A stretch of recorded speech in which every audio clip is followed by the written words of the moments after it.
Mesdames et messieurs, le maître du Logos en roue libre totale se met à clasher les Algériens. Parce que oui, dès qu'il a critiqué un peu, vous savez, Iman Khalif, la championne de boxe, avec des chromosomes un peu douteux, eh bien les Algériens l'ont accusé, Soral, d'être sioniste carrément. Alors ça c'est lunaire complètement. Du coup Soral il en a marre, il va pas faire d'amalgame mais il va dénoncer certains Algériens d'avoir une maladie mentale. Il dit c'est plus possible. Donc on va regarder, c'est parti. Allez c'est parti, le maître du Logos en haut libre. L'androgynie de la boxeuse Iman Khelif est le double standard de bon nombre de supporters algériens. Ah oui, alors ça c'est quand même marrant, parce que normalement il n'y a pas plus anti-LGBT que l'Algérien, mais quand d'un seul coup il peut glaner une médaille avec quand même une boxeuse qui, même si elle y est pour rien, a quand même des chromosomes XY, c'est-à-dire que normalement ça va pas, et ben moi je me suis fait traiter de sioniste parce que j'ai fait remarquer quand même qu'il y avait un problème, c'est-à-dire que là, et je le dis en rigolant, des fois on se demande si algérien c'est pas une maladie mentale, quoi, parce que les types peuvent être anti-LGBT et t'insulter parce que tu dis qu'il y a un problème avec cette boxeuse, puisque normalement elle n'aurait pas dû pouvoir concourir, et les types t'insultent et te traitent d'un seul coup de sioniste. Tu vois, t'es sioniste parce que tu n'admets pas leur double standard par rapport au LGBTisme. Et je veux dire, quand t'es fier... quand tu es fier de ça comme symbole national, il faut que tu te poses des questions. Cette démarche de Tchad. Quoi, hein. Là, je les invite à y réfléchir. Voilà, donc il y a une certaine hystérie algérienne. Hein, normalement, c'est une maladie de femme, mais voilà. Oui, il y a souvent quelques extrémistes algériens, des nationalistes complètement zélés. Avec le El Morgen, on a déjà vu, ils pètent des câbles, c'est devenu n'importe quoi. Après, il y a les Algériens normaux qui font, mais qu'est-ce qu'ils font? C'est French Arabic. Ils ont pété un plomb. Il existe une certaine hystérie algérienne que de temps en temps je me prends dans la gueule à la marge, parce que c'est quand même marginal. Pas d'amalgame. Par contre, c'est à la marge, mais c'est intense, hein, ça hurle, quoi. Hein, ça hurle. Voilà, donc oui, on voit bien qu'il y a tout un espèce de transgenrisme qui avance par tous les bouts. On a eu la cérémonie d'ouverture et on a eu aussi ce problème où il y avait d'ailleurs deux athlètes hein, qui étaient dans XY, qui étaient refusés normalement. C'est Zioclo d'ailleurs. Est-ce que c'est pas la sœur de Zioclo? Si, je me suis posé la question au bout d'un moment.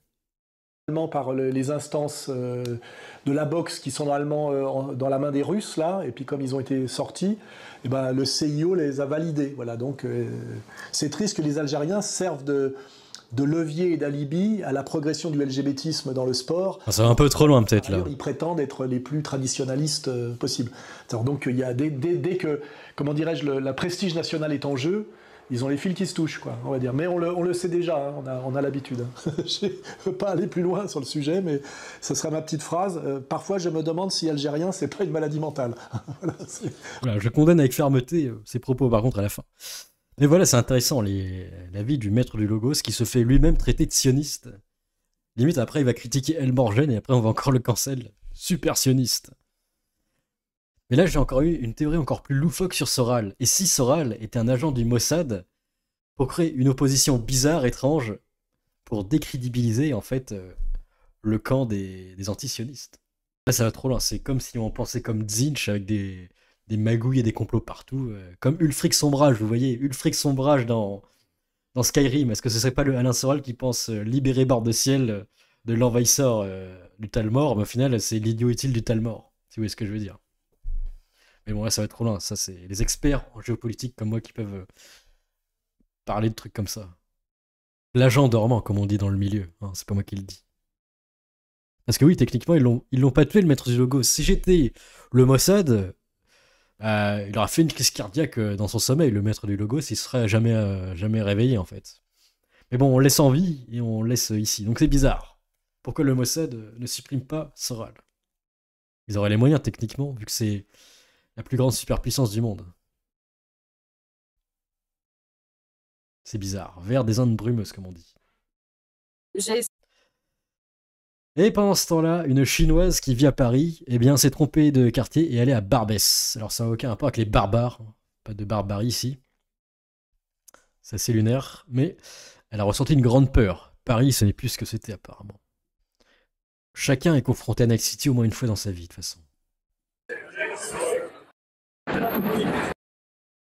Je suis rentrée dans un quartier par hasard, et j'avais aucune idée où c'est. Et franchement, j'avais pas prévu de filmer, c'était vraiment un hasard parce que j'ai oublié de fermer ma caméra. Est-ce que vous avez vu les regards des gens? Sur le moment, j'ai pas du tout fait attention. Ils sont gentils. Pas d'amalgame.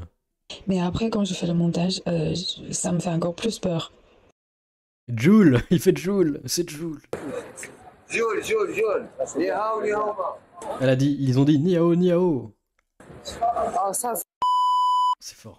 alors là, on voit tout de suite que ça a changé. Je suis en train d'attendre le métro. En fait, tout à l'heure, quand j'étais en train de vous parler, j'ai fait un sourire. Je ne sais pas si vous avez remarqué, parce que j'ai remarqué il y avait un photographe qui était en train de me prendre en photo. Du coup, voilà. Carrément. Et plus tard, on s'est discuté un peu. Il voulait me prendre en photo avec sa caméra. Ça m'a quand même fait plaisir. Surtout avec le fond de Montmartre. Je pense que C'est ça romantique. aurait pu être beau. Mais pourquoi je vous filmais plus tout à l'heure parce que en fait, j'ai fait un panier to go to go J'ai pas compris. par hasard. J'ai regardé, c'était dans les environs, vers Montmartre. Oui, je vous fais une vidéo sur je mange que des to go à Paris. Elle parle de ça, en gros, voilà. Elle a été le choc bar de Night City. Avec les petits effets de montage. Vraiment, la sécurité totale. Et ça, c'est les points de vue de beaucoup d'étrangers Des tranchées. auprès de moi. C'est vraiment dommage parce que j'étais toute contente. C'était tout près de Montmartre. J'ai visité toute l'après-midi, les beaux paysages et tout. Il y avait un photographe qui vient de me prendre en photo. On s'est discuté un peu. Donc voilà. Les étrangers ont peur de Paris, de certains quartiers. Mais pourquoi Koubé? Mystère et boule de gomme. Merci Hidalgo comme d'habitude. Mais pendant ce temps-là, Chad Mister NV sur l'émission Popcorn dénonce le wokisme de l'émission. Il dit les termes devant tout le monde. Alors merci de m'accueillir, PA. Cependant, j'ai des doléances. Voilà, je remarque que Ponce est là, je suis là, nous avons une Ponce. invitée Clara avec nous. Clara. Et je me pose des questions sur la ligne éditoriale de l'émission. Sommes-nous au Wokistan? Voilà, j'aimerais qu'on en parle. Sardoche doit-il revenir? On va en parler pendant ces 3 prochaines heures, donc j'espère que vous êtes prêts, ça va être intense. Il avait dit qu'il allait lâcher une. Il m'a dit. Oh la dinguerie, trop démarre, il a dit wokisme. Il a dit qu'il allait mettre quelque chose dès le J'ai début. 5 minutes, ensuite je m'endors. Je suis au matin. J'ai dormi 2 heures sur les dernières semaines là, donc Et lui voilà, là j'ai tout donné. Ensuite, maintenant on est en sit back and relax. Voilà. C'est fou quand même. Ils ont pris des risques, ils ont dit oh regardez le wokisme, c'est rigolo. Heureusement qu'ils n'ont pas découvert la chaîne de Psyodélique, là ils auraient fait une crise cardiaque de niveau 2.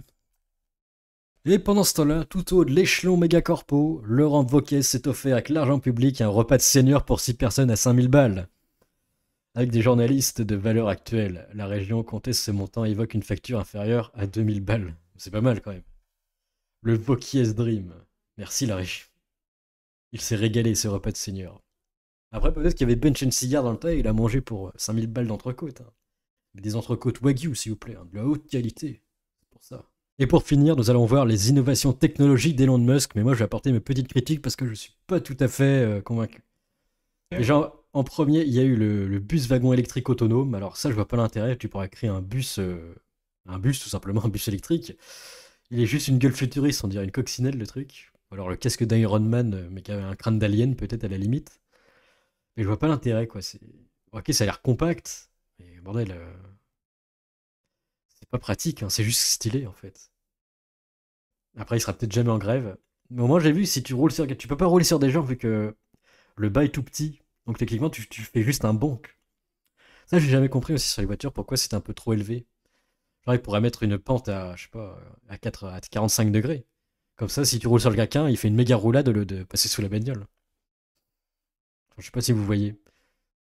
Un petit peu à la manière des méga voitures de dépannage, des méga camions de dépannage avec... l'arrière, vous savez qu'il peut s'incliner pour faire monter les bagnoles. Il pourrait faire pareil avec les voitures. Comme ça, si t'écrases quelqu'un, il vole dans les airs et il se passe pas sous la bagnole. Ingénieux. Et après le robot taxi, il y a évidemment, on remonte, les robots du futur qui vous servent. On va mettre, hop. There you go. Hey, you got. Donc, ils savent servir des trucs. Mais c'est très lent, regarde la vitesse, bordel.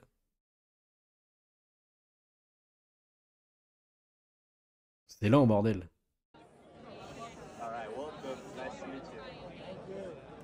Imagine, il a pris 4 fois de plus de temps qu'un employé basique. Après, Après, on le voit aussi servir de la bière, mais en fait, il fait des fonctions très basiques. Ok, c'est impressionnant, mais en vrai, à quoi ça va servir dans le futur?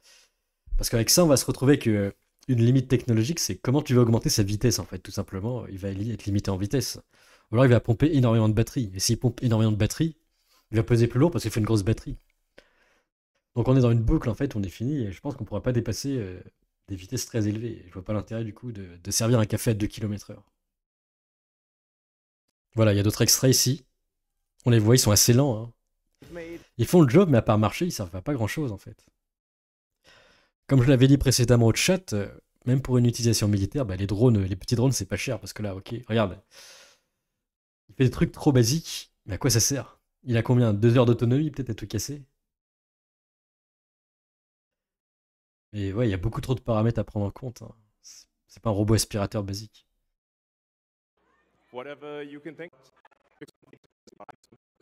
Parce que bon, le Cybertruck, j'ai vu le truc, c'était too much en fait, je vois pas l'intérêt non plus. Bon, après, il y a peut-être des experts de Musk.